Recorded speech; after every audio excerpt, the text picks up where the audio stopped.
멈추지 않네. 주는 결코 멈추지 않네.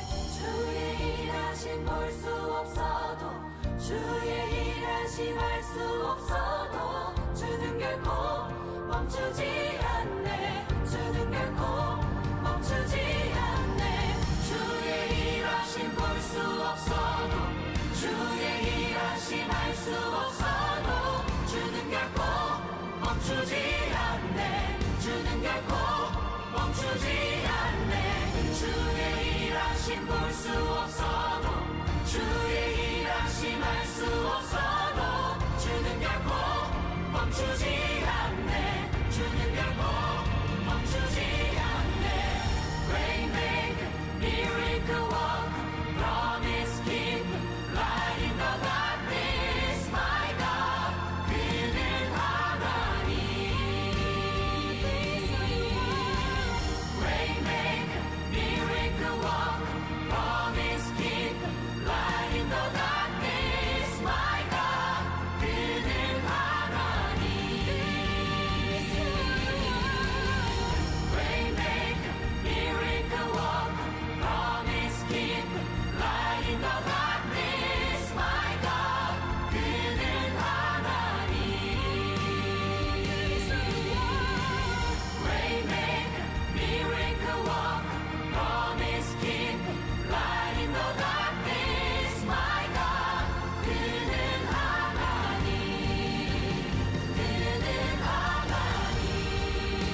멈추지 않네 주는 결코 멈추지 않네 주의 일하심 볼 수 없어도 주의 일하심 알 수 없어도 주는 결코 멈추지 않네 주는 결코 멈추지 않네 주의 일하심 볼 수 없어도 주의 일하심 알 수 없어도 주는 결코 멈추지 않네 주는 결코 멈추지 않네 주의 일하심 볼 수 없어도 주의 일하심 알 수 없어도 주는 결코 멈추지 않네 주는 결코 멈추지 않네 Waymaker, miracle worker, promise keeper, light in the darkness, my God, 그는 하나님.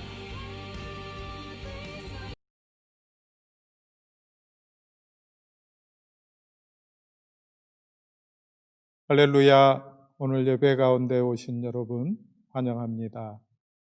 10월 마지막 제주일 종교개혁 기념 주일입니다. 우리가 하나님 앞에 영과 진리로 예배할 수 있기를 바랍니다. 함께 묵상으로 기도하겠습니다.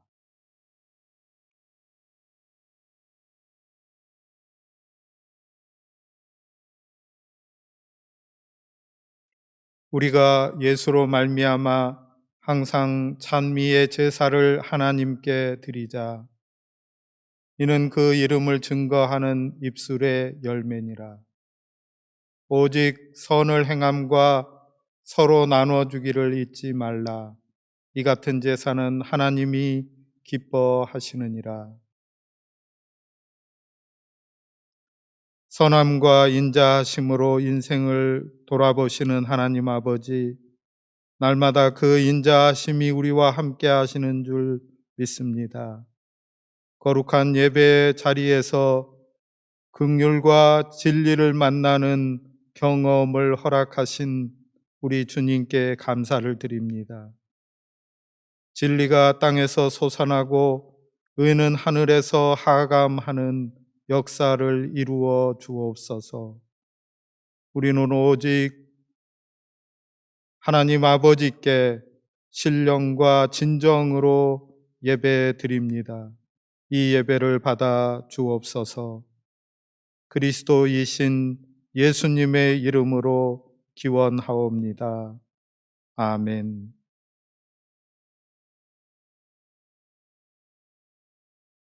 우리 함께 찬양팀의 인도를 따라서 우리 하나님 앞에 찬양으로 영광을 올려드리도록 하겠습니다.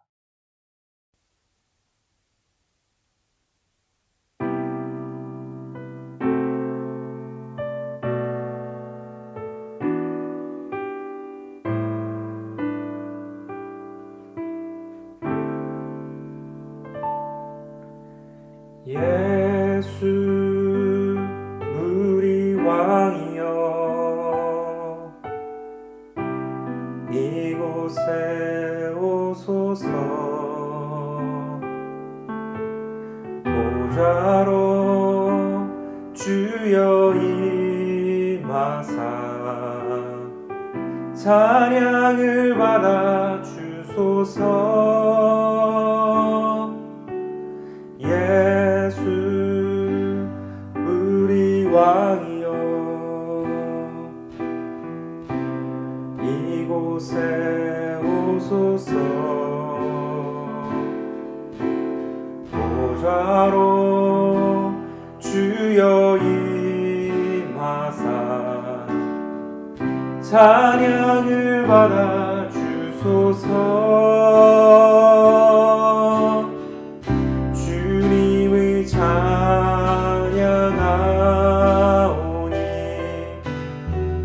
주님을 경배하오니 왕이신 예수여 오셔서 좌정하사 다스리소서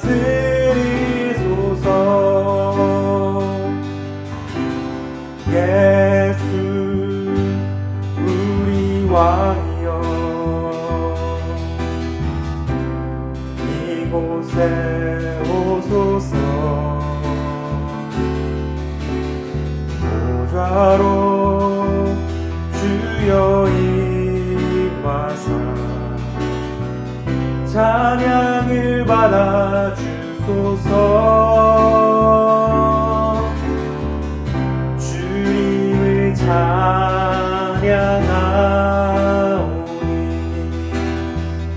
주님을 경배하오니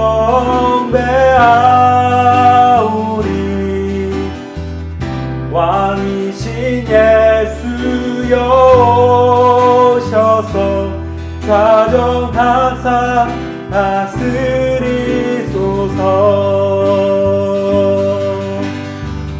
주님을 찬양하오니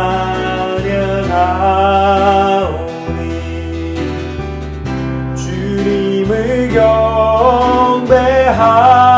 경배하오니 왕이신 예수여 오셔서 가정하사 다스리소서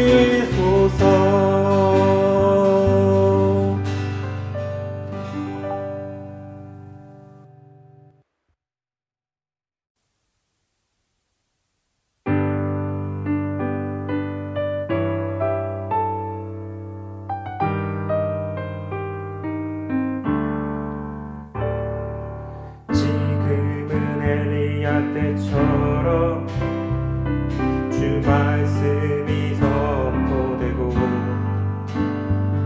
또 주의 종 모세의 때와 같이 언약이 성취되네 비록 전쟁과 기근과 핍박 환난 날이 다가와도 우리는 광야에 외치는 소리 주의 길을 예비하라 보라 주님 구름 타시고 나팔 불 때에 다시 오시네 외치네 이는 은혜의 해니 시온에서 구원이 임하네 지금은 엘리야 때처럼 주 말씀이 선포되고 또 주의 종 모세의 때와 같이 언약이 성취되네 비록 전쟁과 기근과 핍박 환난 날이 다가와도 우리는 광야에 외치는 소리 주의 길을 예비하라 보라 주님 구름 타시고 나팔 불 때에 다시 오시네 모두 외치세 이는 은혜의 해니 시온에서 구원이 임하네 또 에스겔의 환상처럼 마른 뼈가 살아나며 또 주의 종 다윗의 때와 같이 예배가 회복되네 주수할 때가 이르러 들판은 이어졌네 우리는 주수할 일꾼 되어 주 말씀을 선포하리 보라 주님 구름 타시고 나팔 불 때에 다시 오시네 모두 외치세 이는 은혜의 해니 시온에서 구원이 임하네 보라 주님 구름 타시고 나팔 불 때에 다시 오시네 모두 외치세 이는 은혜의 해니 시온에서 구원이 임하네.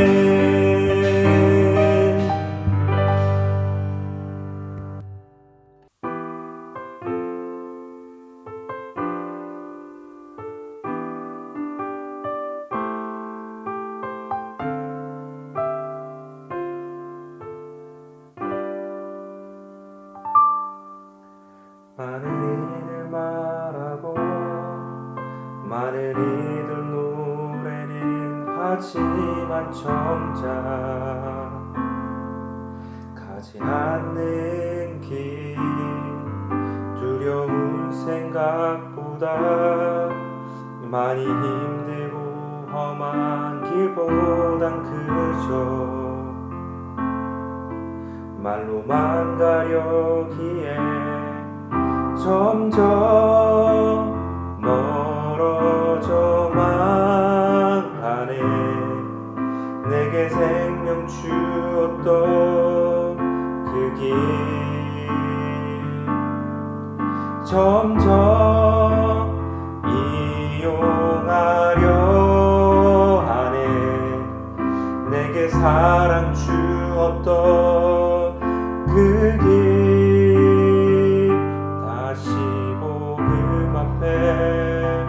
내 영혼 선에 주님 만나 그때 나 다시 돌아가 주님께 예배 드리며 다시 십자가의 길 걸으리. 많은 이들 말하고 많은 이들 노래는 하지만 정작 가진 않는 길 두려운 생각보다 많이 힘들고 험한 길보단 그저 말로만 가려기에 점점 멀어져만 가네. 내게 생명 주었던 그 길 점점 이용하려 하네. 내게 사랑 주었던 그 길 다시 복음 앞에 내 영혼 선에 주님 만난 그때 나 다시 돌아가 주님께 예배 드리며 다시 십자가의 길 걸으리. 다시 복음 앞에 내 영혼 선에 주님 만난 그때 나 다시 돌아가 주님께 예배 드리며 다시 십자가의 길 걸으리. 다시 복음 앞에 내 영혼 선에 주님 만난 그때 나 다시 돌아가 주님께 예배 드리며 다시 십자가의 길 걸으리.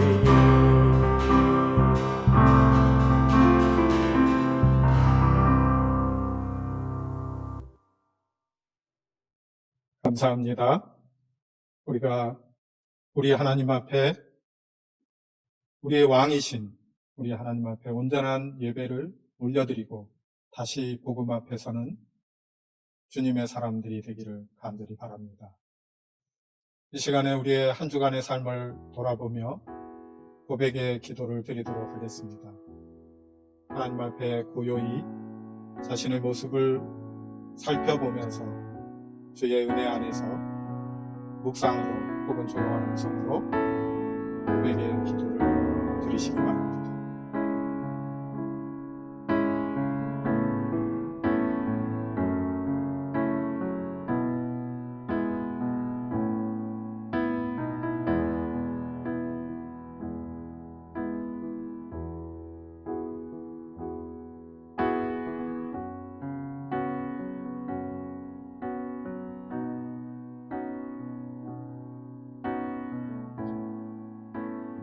용서해 주님, 저희 허물이 너무도 큰 것을 발견합니다.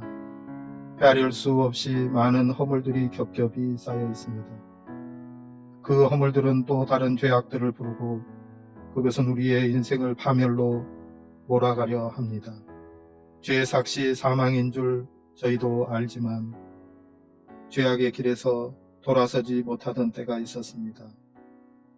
용서하시는 주님, 사망에서 건질 힘이 오직 우리 주님께 있음을 알고 믿습니다. 용서하시고 저희를 건지시옵소서.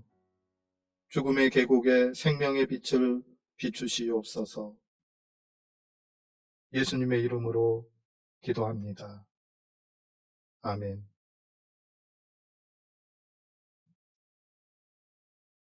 이제 우리 주님의 말씀으로 우리의 마음을 하나님 앞에 고백할 수 있기를 바랍니다.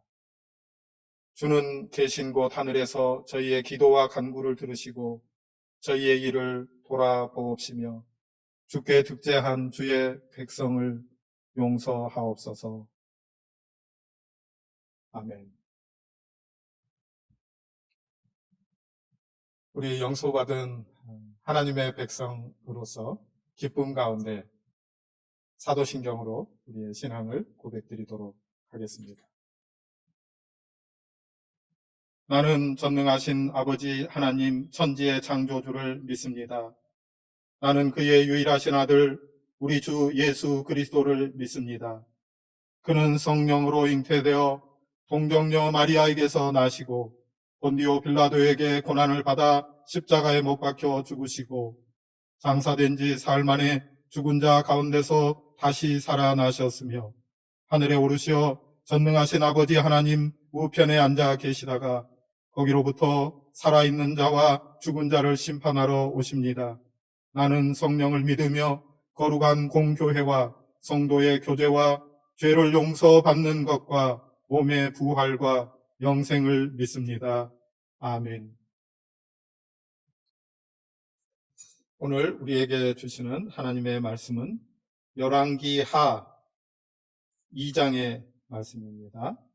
열왕기하 2장 1절부터 14절까지의 말씀입니다. 이제 제가 하나님의 말씀을 받들어 읽겠습니다. 하나님의 말씀을 잘 들으십시오. 여호와께서 회오리 바람으로 엘리야를 하늘로 올리고자 하실 때에 엘리야가 엘리사와 더불어 길갈에서 나가더니 엘리야가 엘리사에게 이르되 청하건대 너는 여기 머물라 여호와께서 나를 베델로 보내시느니라 하니 엘리사가 이르되 여호와께서 살아계심과 당신의 영혼이 살아있음을 두고 맹세하노니 내가 당신을 떠나지 아니하겠나이다 하는지라. 이에 두 사람이 베델로 내려가니 베델에 있는 선지자의 제자들이 엘리사에게로 나와 그에게 이르되 여호와께서 오늘 당신의 선생을 당신의 머리 위로 데려가실 줄을 아시나이까 하니 이르되 나도 또한 아노라 너희는 잠잠하라 하니라. 엘리야가 그에게 이르되 엘리사야 청하건대 너는 여기 머물라 여호와께서 나를 여리고로 보내시느니라. 엘리사가 이르되 여호와께서 살아계심과 당신의 영혼이 살아있음을 두고 맹세하노니 내가 당신을 떠나지 아니하겠나이다 하니라. 그들이 여리고에 이름에 여리고에 있는 선지자의 제자들이 엘리사에게 나와 이르되 여호와께서 오늘 당신의 선생을 당신의 머리 위로 데려가실 줄을 아시나이까 하니 엘리사가 이르되 나도 아노니 너희는 잠잠하라. 엘리야가 또 엘리사에게 이르되 청하건대 너는 여기 머물라. 여호와께서 나를 요단으로 보내시느니라 하니 그가 이르되 여호와께서 살아계심과 당신의 영혼이 살아있음을 두고 맹세하노니 내가 당신을 떠나지 아니하겠나이다 하는지라. 이에 두 사람이 가니라. 선지자의 제자 50명이 가서 멀리 서서 바라보매 그 두 사람이 요단가에 서 있더니 엘리야가 겉옷을 가지고 마라 물을 치매 물이 이리저리 갈라지고 두 사람이 마른 땅 위로 건너더라. 건너매 엘리야가 엘리사에게 이르되 나를 내게서 데려감을 당하기 전에 내가 내게 어떻게 할지를 구하라. 엘리사가 이르되 당신의 성령이 하시는 역사가 갑절이나 내게 있게 하소서 하는지라. 이르되 내가 어려운 일을 구하는도다. 그러나 나를 내게서 데려가시는 것을 내가 보면 그 일이 내게 이루어지려니와 그렇지 아니하면 이루어지지 아니하리라 하고 두 사람이 길을 가며 말하더니 불수레와 불말들이 두 사람을 갈라놓고 엘리야가 회오리 바람으로 하늘로 올라가더라. 엘리사가 보고 소리 지르되 내 아버지여 내 아버지여 이스라엘의 병거와 그 마병이여 하더니 다시 보이지 아니하는지라. 이에 엘리사가 자기의 옷을 잡아 둘로 찢고 엘리야의 몸에서 떨어진 겉옷을 주워 가지고 돌아와 요단 언덕에 서서 엘리야의 몸에서 떨어진 그의 겉옷을 가지고 물을 치며 이르되 엘리야의 하나님 여호와는 어디 계시니까 하고 그도 물을 치매 물이 이리저리 갈라지고 엘리사가 건너니라. 이는 하나님의 말씀입니다. 하나님 감사합니다.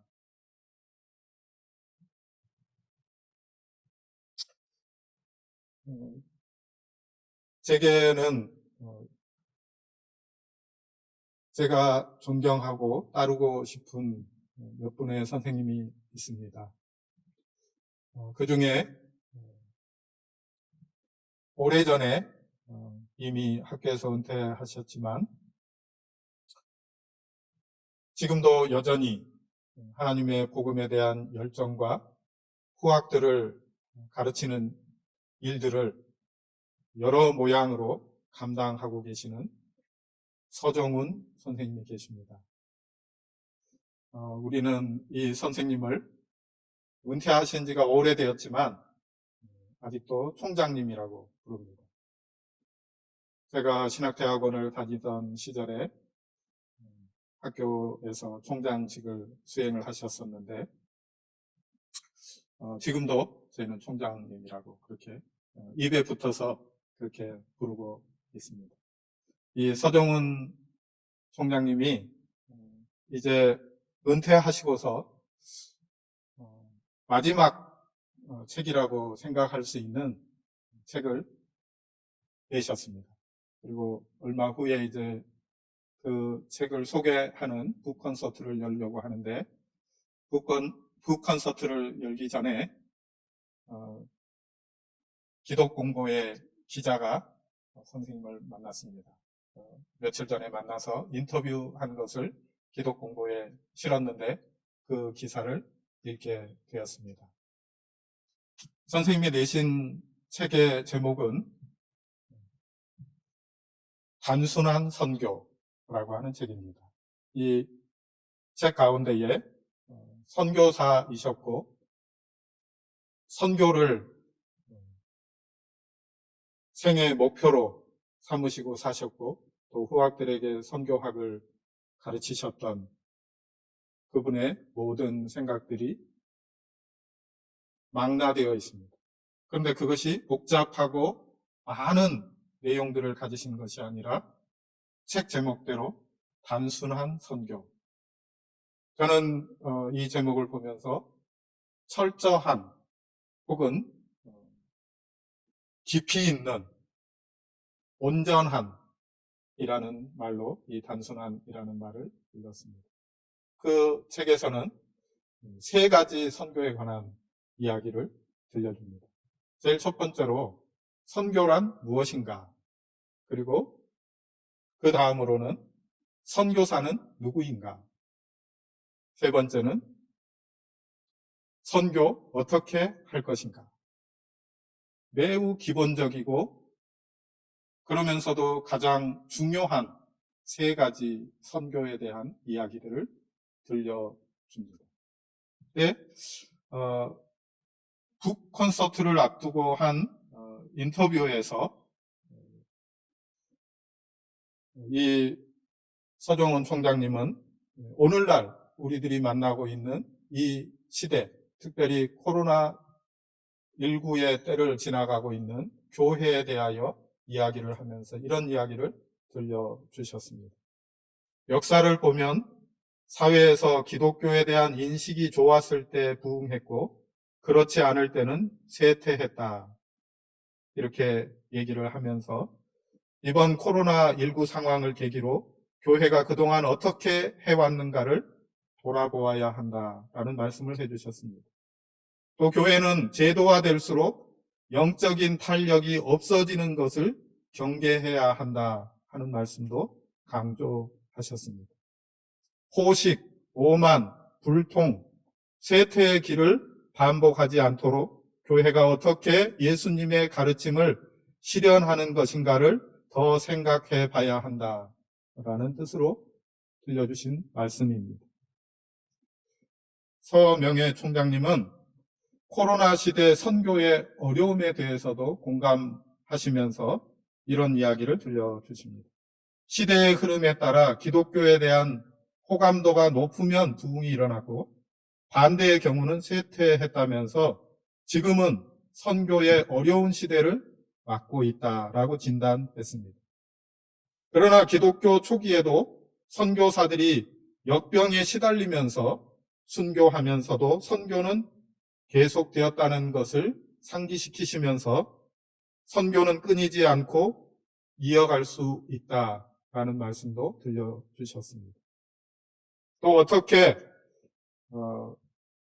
생각하면 우리가 너무 어렵게 생각하지 않아도 우리가 사는 곳부터 선교를 시작할 수 있다라는 이야기를 들려주시면서 이런 이야기를 하셨습니다.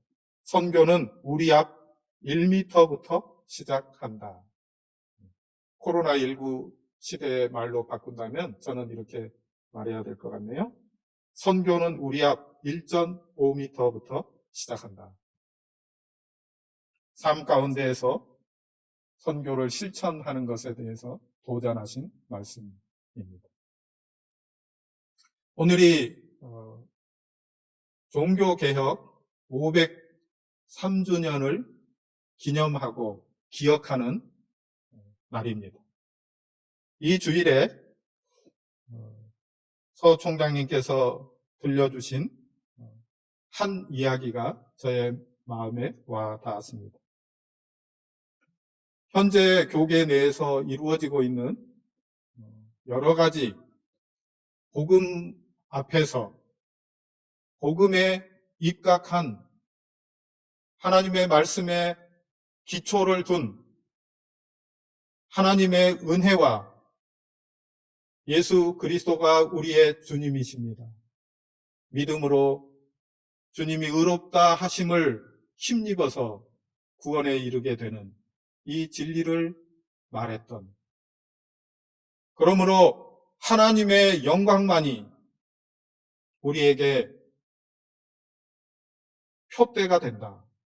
그것이 우리의 목표이다 하는 것을 목숨을 걸고 알려주었던 종교개혁자들의 정신을 새겨야 한다라는 뜻으로 알아들은 교회와 교단 내에 있는 여러 가지 문제들을 풀기 위한 해답으로 이단으로 몰려서 화영장 앞에 선 종교개혁자 얀 후스의 말을 인용하면서 선생님이 들려주었습니다. 얀 후스의 말입니다. 나는 내가 쓰고 가르치고 설교한 복음 진리 안에서 기꺼이 죽겠다. 자신의 신념대로 사는 것에 대한 의지를 밝힌 말입니다. 누구나 설교한 대로 행동에 옮기면 되는데 그것이 안 돼서 문제가 생긴다는 말이겠습니다. 서 총장님은 얼핏 보기에는 오늘날이 풍요로운 시대이지만 자신이 말한 것을 지키며 살기 위해서는 이 시대 또한 고난받는 시대이다. 그리고 이러한 사람들을 필요로 한다라고 말씀해 주신 것일 것입니다. 선생님이 마지막으로 기자에게 들려주었다는 말씀이 저의 귀에 선생님 목소리처럼 그렇게 쟁쟁하게 들리는 것 같습니다. 우리가 신학이 부족합니까? 책이 부족합니까? 신문이 부족합니까? 방송국이 부족합니까? 부족한 것은 오직 실천입니다.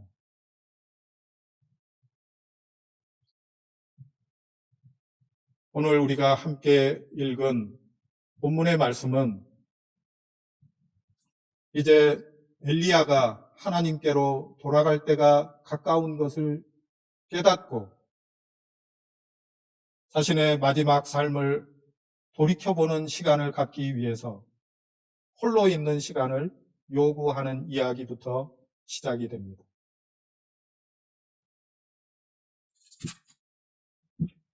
여호와께서 회오리 바람으로 엘리야를 하늘로 올리고자 하실 때에 엘리야가 엘리사와 더불어 길갈에서 나가더니 엘리야가 엘리사에게 이르되 청하건대 너는 여기 머물라 여호와께서 나를 베델로 보내시느니라 하였다는 것입니다.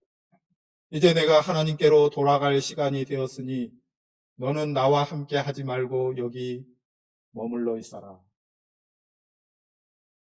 그런데 엘리사는 그 말에 대해서 이렇게 대답을 합니다. 엘리사가 이르되 여호와께서 살아계심과 당신의 영혼이 살아있음을 두고 맹세하노니 내가 당신을 떠나지 아니하겠나이다. 그래서 함께 두 사람이 베델로 나아갔습니다. 그 당시에 엘리야는 하나님의 복음을, 하나님의 말씀을 전달하는 예언자였습니다.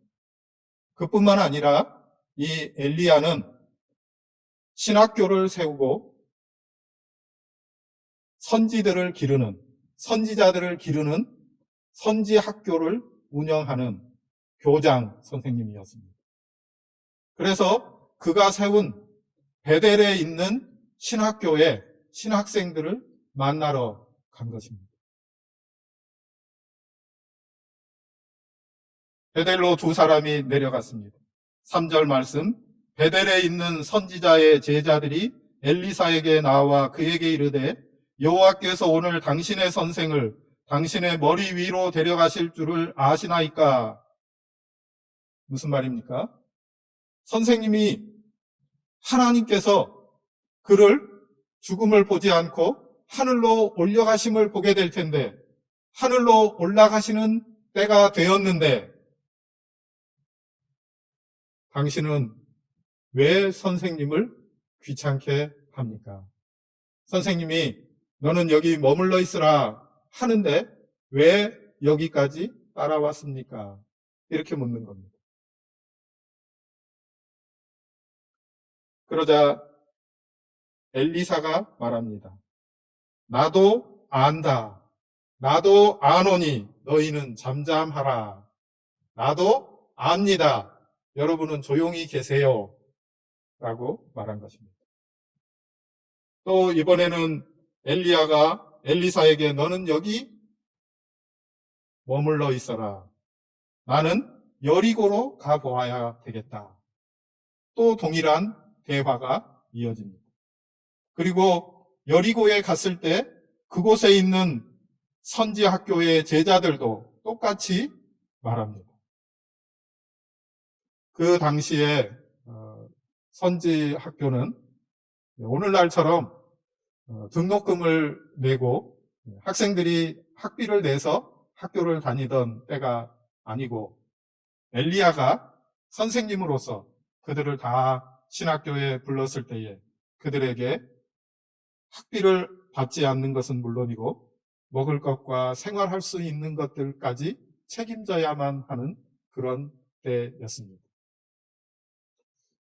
인도에 가서 인도에 있는 신학교를 운영하는 저의 고등학교 동기 또 신학교의 동기인 친구가 있는데 신학교에서 총장이지만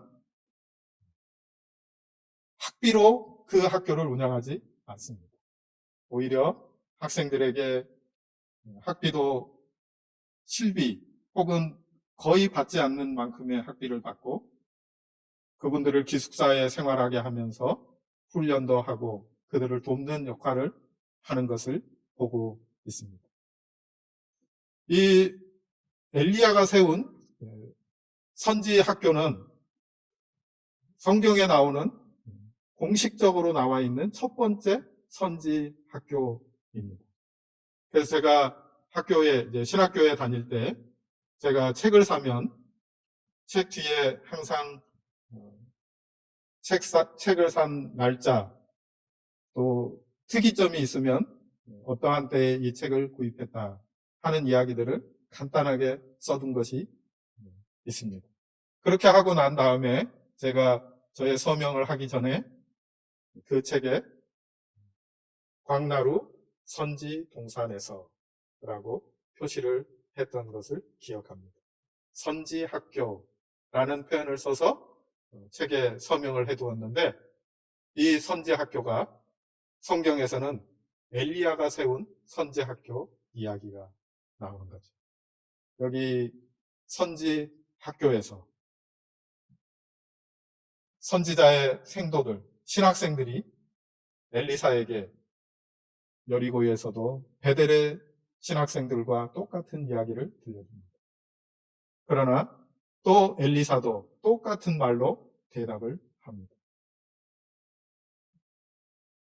6절 말씀, 엘리야가 또 엘리사에게 이르되 청하건대 너는 여기 머물라 여호와께서 나를 요단으로 보내시느니라 하니 그가 이르되 여호와께서 살아계심과 당신의 영혼이 살아있음을 두고 맹세하노니 내가 당신을 떠나지 아니하겠나이다 하는지라.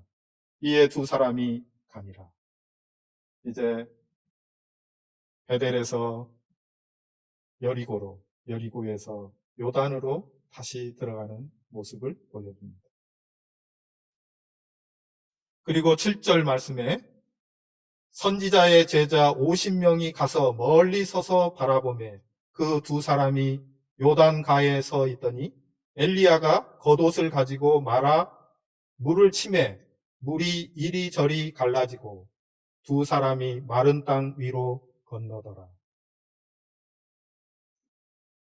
우리 구약 성경에 보면 3번의 물이 갈라지고 그 갈라진 곳으로 사람들이 건너는 이야기가 나오는 것을 보게 됩니다. 3번 이 이야기가 나오는데 여러분들 다 기억하시죠?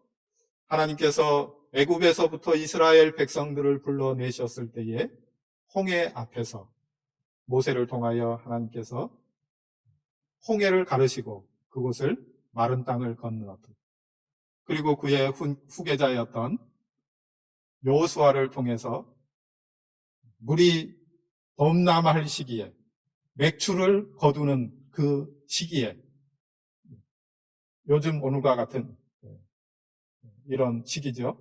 이런 시기에 그 물이 범람하는 요단강을 가르고 하나님께서 이스라엘 백성들을 가나안으로 인도하신 이야기가 나옵니다.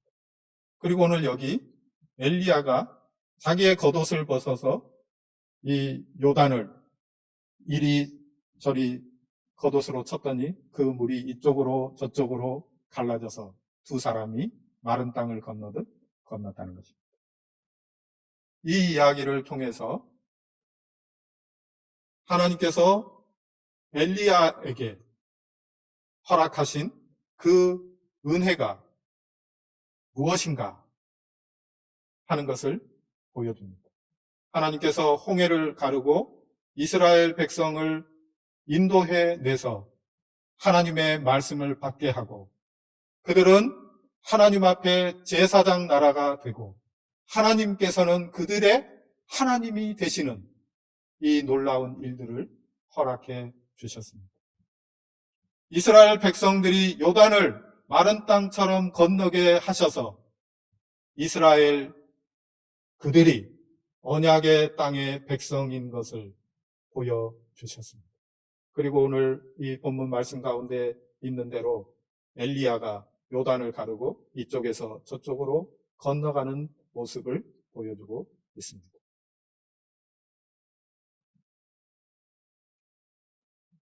다 건너게 되었을 때에 9절 말씀, 엘리야가 엘리사에게 이르되 나를 내게서 데려감을 당하기 전에 내가 내게 어떻게 할지를 구하라.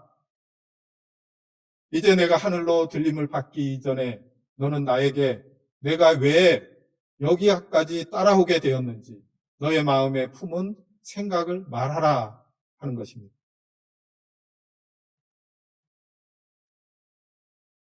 엘리사가 이르되 당신의 성령이 하시는 역사가 갑절이나 내게 있게 하소서. 다시 읽습니다. 당신의 성령이 하시는 역사가 갑절이나 내게 있게 하소서 하였습니다. 이 말씀을 해석하기 전에 조금 더 나아가서 이야기를 진행한 후에 여기로 다시 돌아오도록 하겠습니다. 두 사람이 가면서 11절 말씀입니다. 두 사람이 길을 가며 말하고 있었는데 불수레와 불말들이 두 사람을 갈라놓고 엘리야가 회오리 바람으로 하늘로 올라갔습니다.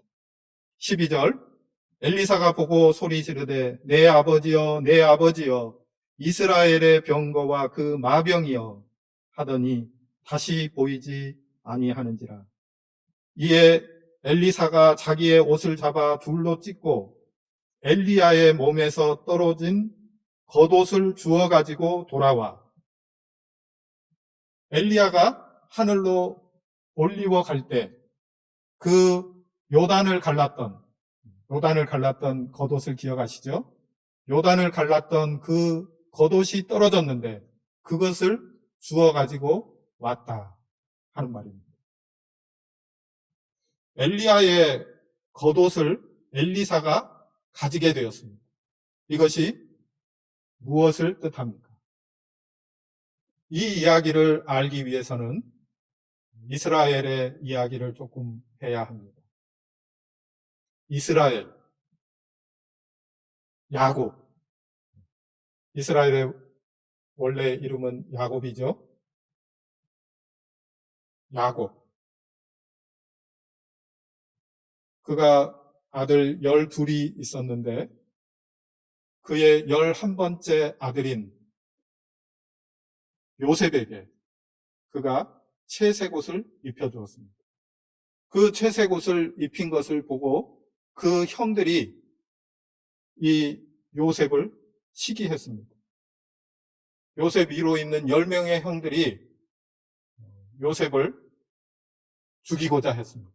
나중에는 이집트의 노예로 팔아넘기게 되었습니다. 채색 옷이 무슨 뜻입니까? 단지 좋은 옷을 주었다고 형들이 이렇게 한 것입니까? 물론 채색 옷은 그 당시에 매우 좋은 옷입니다. 그러나 이 채색 옷이 뜻하는 바가 있었다는 것입니다. 채색 옷은 바로 장자에게 주는 옷입니다. 그러니까 이 이스라엘인 야곱이 그의 11번째 아들 요셉에게 채색 옷을 입혀서 그가 장자임을 드러내 보여주었다는 것입니다. 장자권을 요셉에게 주겠다 하는 뜻을 전달한 것입니다. 왜냐하면 이 야곱은 그가 사랑하던 여인, 사랑하던 부인은 라헬이었습니다. 그리고 이 라헬에게서 난 첫 번째 아들이 바로 요셉입니다. 그런 뜻으로 이 요셉에게 겉옷을 주었습니다. 채색 옷을 주었습니다.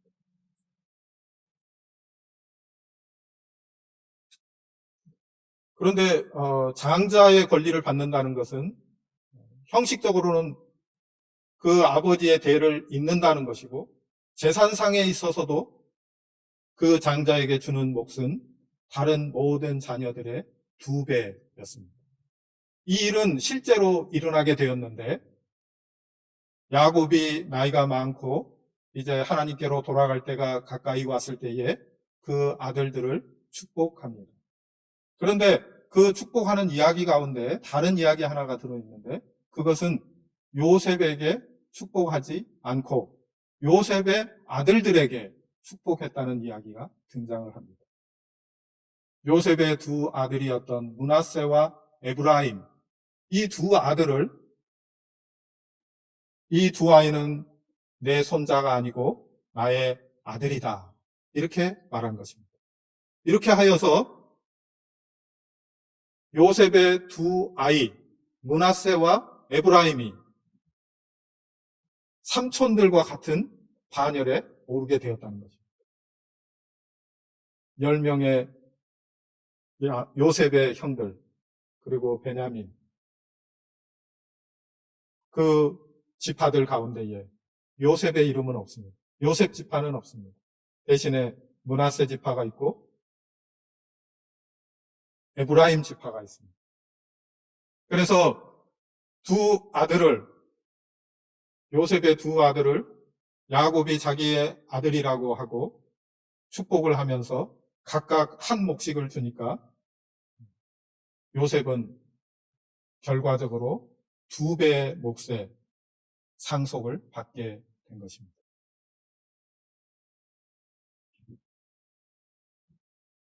아까 제가 잠시 미뤄두었던, 내가 하나님에게로 올리워 가기 전에 너는 너의 소원을 말하라 할 때 엘리사가 저에게는 선생님의 성령의 능력을, 그 역사하시는 일들을 2배를 주시기를 원합니다 하고 말씀드렸습니다. 그리고 그 겉옷을 취합니다.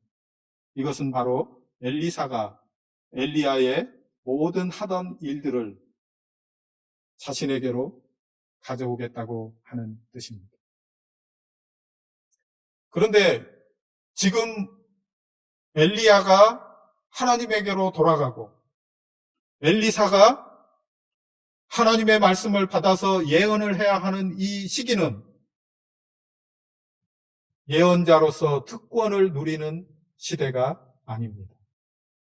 우리가 보았던 대로 엘리야의 시대에 아합이 다스리고 있을 때 그는 숱한 생명의 위협을 느끼고 먹을 수 없는, 먹거리가 없어서 까마귀가 가져다주는 음식으로, 또 과부와 그 아들이 먹고 이제는 이걸 먹고 나면 우리에게 양식이 없으니까 먹고 죽어야 되겠다 하는 그런 지경의 음식을 나누어 먹고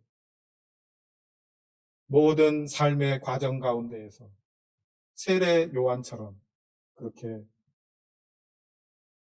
각박하고 어려운 시기를 살아내야만 하고, 하나님의 말씀을 받아서 그 말씀을 전하게 되면 생명의 위협을 받게 되는 그러한 시대에 예언을 해야 하는 것입니다.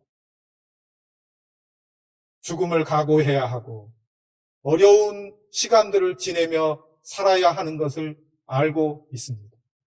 그런데 그러한 때에 저에게 선생님이 하시던 그 일들을 계속할 수 있도록 저를 당신의 후계자가 되게 해주십시오 하고 소원을 빌고 있는 것입니다. 사랑하는 여러분, 우리가 찬양하면서 다시 복음 앞에서 시대는 어렵고 많은 사람들이 우리 예수님, 우리 하나님 섬기는 것에서 멀어지고 있는 이 시기에 다시 복음 앞에 서게 해주십시오. 주님의 십자가의 그 놀라운 은혜를 받고 하나님의 자녀와 하나님의 백성이 되었으므로 복음 전하는 일에 헌신할 수 있도록 저 자신을 드리겠습니다 하는 찬양을 불렀습니다. 오늘 종교개혁 기념주일을 보내면서 우리가 하나님의 말씀 앞에서 어떠한 자세로 서 있어야 할까? 우리에게 다시 주님의 말씀이 들려오면 우리는 어떻게 응답해야 할까 하는 것을 생각해 보게 됩니다. 짤막한 이야기 하나를 들려드리고 마치려고 합니다. 캘리포니아 해안에서 약 40km 떨어진 곳에 성 카타리나라고 하는 섬이 있다고 합니다. 회석정으로 가면 1시간 정도 걸리는 아주 아름다운 섬입니다. 그런데 이 섬에 1952년 7월 4일 날 여자 수영 선수였던 플로렌스 체드윅이라고 하는 분이 수영으로 해안에서 이 섬까지 가려고 도전을 하였습니다. 이 체드윅은 이미 영국 해협을 수영으로 횡단한 경험을 가지고 있었습니다. 강도 높은 훈련을 하고 해안에서 섬까지 횡단을 하려고 준비를 했습니다. 그런데 도전하는 그날따라 바다에는 안개가 짙게 드리웠습니다. 차가운 바닷물과 거친 파도, 그리고 시계가 확보되지 않는 안개뿐인 바다를 15시간 55분 동안 수영을 했는데 결국 포기해버리고 말았습니다. 안개로 앞을 전혀 볼 수 없었기 때문입니다. 그런데 그녀가 포기한 곳은 섬에서 불과 800m 앞이었다고 합니다. 수영을 포기한 다음에 기자들이 질문했습니다. 포기 당시 도착 예정이던 해안에 매우 근접해 있었다는 것을 알았습니까? 그녀가 이 질문에 놀라면서 대답을 했습니다. 나는 목표 지점을 전혀 볼 수 없었습니다. 아무것도 보이지 않았습니다. 해안만 보았더라도 끝까지 해냈을 것입니다. 하였다는 것입니다. 우리가 인생을 온전하게 살기 위해서는 10%는 어떤 일을 만나느냐에 달려 있다고 합니다. 그런데 나머지 90%는 그 사건을 만났을 때 그러한 상황들 가운데에서 주어진 환경들 가운데에서 내가 어떻게 반응하느냐에 달려있다. 이런 말들을 들려줍니다. 성공의 앞이 보이지 않는다고 문턱에서 포기하고 좌절하지 말고 정해준 목표를 향해서 정진하자 하는 이 이야기를 통해서 우리는 듣게 됩니다. 오늘 우리가 살아가는 시대는 마치 안개가 드리워진 바다와 같은 것 같습니다. 우리가 목표로 하고 우리가 살아내야 할 그 길을 보면서 가고 싶은데 도무지 볼 수 없는 시계가 제로인 이런 시대를 살아가고 있습니다. 그러나 사랑하는 여러분, 주님의 말씀을 들어서 여러분에게 확신 있게 증거합니다. 우리 하나님께서는 살아 계십니다. 우리 하나님은 우리에게 목표를 주시고 그 목표에까지 갈 때에 우리와 동행하시는 주님이십니다. 우리에게 주어진 시간들, 우리에게 주어진 것들이 불확실하고 어렵게만 느껴집니다. 예수님을 믿고 산다고 하는 것이 어쩌면 우리들에게는 어려운 일로 비춰지기도 합니다. 그러나 우리 주님이 우리를 먼저 사랑하시고 우리에게 은혜로 하나님의 자녀가 되는 권세를 주셨습니다. 예수 그리스도를 통하여 하나님의 일꾼으로 부름을 받게 하셨습니다. 하나님께서 분명하게 온전한 목표를 허락하여 주시고 이스라엘 백성들을 언약하신 대로 반드시 정확하게 가나안으로 인도하신 것처럼 홍해도 가르시고 요단도 가르시고 하나님의 일들을 드러내 보여주신 것을 우리는 알고 있습니다.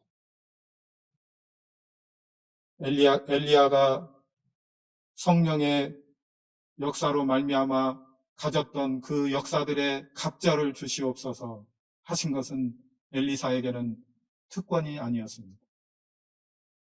그것은 그 어려움을 짊어지고서라도 하나님이 나와 함께 하신 하나님의 말씀이 나에게 있으니 그 길을 가겠습니다 하는 결단이었습니다. 우리 모두도 우리 주님이 우리를 사랑하시고 우리를 주님의 일꾼으로 부르신 것을 알아서 분명한 이 길을 걸어가는 주님의 사람들이 되기를 간절히 바랍니다. 주님이 우리와 함께 하십니다. 아멘.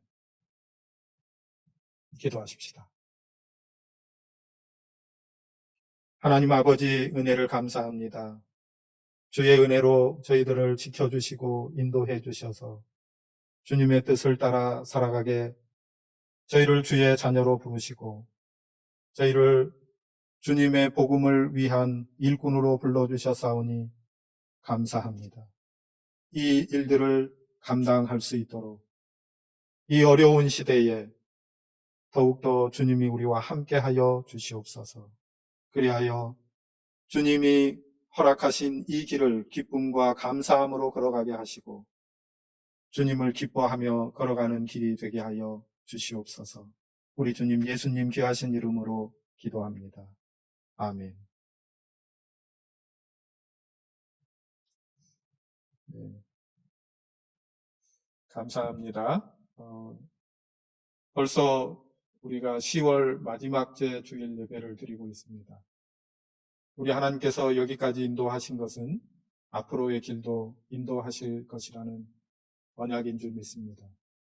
어려운 시대지만 더욱더 우리 주님을 바라보고 소망 가운데 기쁨과 감사함으로 주님과 동행하는 발걸음들이 되었으면 좋겠습니다. 함께하는 성경 공부에 오시고 또 함께 기도하고 하나님 말씀으로 우리를 새롭게 하는 일들이 계속될 수 있게 되기를 바랍니다. 그리고 여러분 가정 가운데에서도 주의 은혜와 복을 풍성하게 누릴 수 있게 되기를 축복합니다. 예배 후에 줌에서 가능하신 분들은 뵙도록 하겠습니다. 감사합니다. 이제 우리 함께 620장 3절로 찬양을 올려드리도록 하겠습니다. 함께 찬양하겠습니다.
기도하겠습니다. 하나님 아버지 은혜를 감사합니다. 주님께서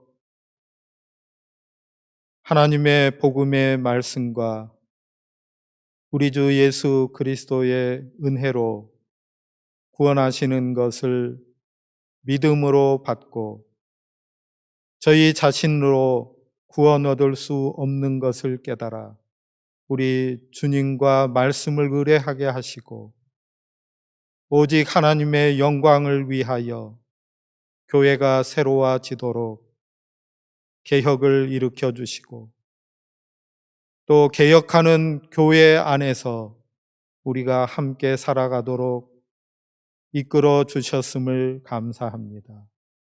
하나님 아버지, 하나님의 말씀으로 저희와 교회를 진단하고 다시 말씀으로 돌이켜서 주님의 뜻과 은혜를 따라 살아가며 하나님의 영광을 드러내며 나아가는 저희와 교회들이 다 되게 하여 주시옵소서.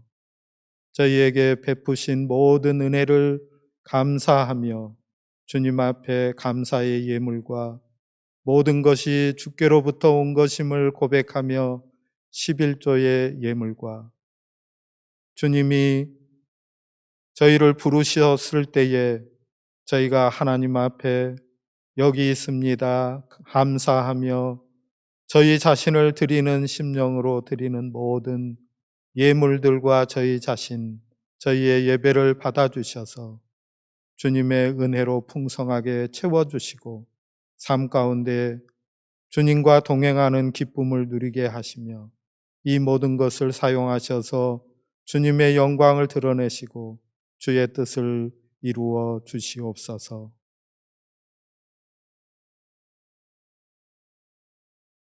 우리 주님 예수님의 은혜와 아버지 하나님의 사랑과 보혜사 성령님의 교통하심이 주님 앞에 모여와 예배하는 모든 주의 사람들과 가정과 교회와 민족 위에 이제로부터 영원토록 항상 계시기를 간절히 축원합니다. 아멘.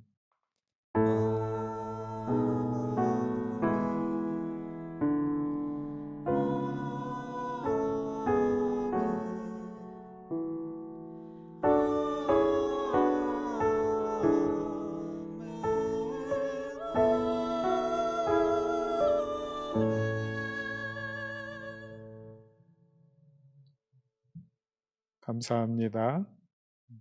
줌에서 뵙도록 하겠습니다.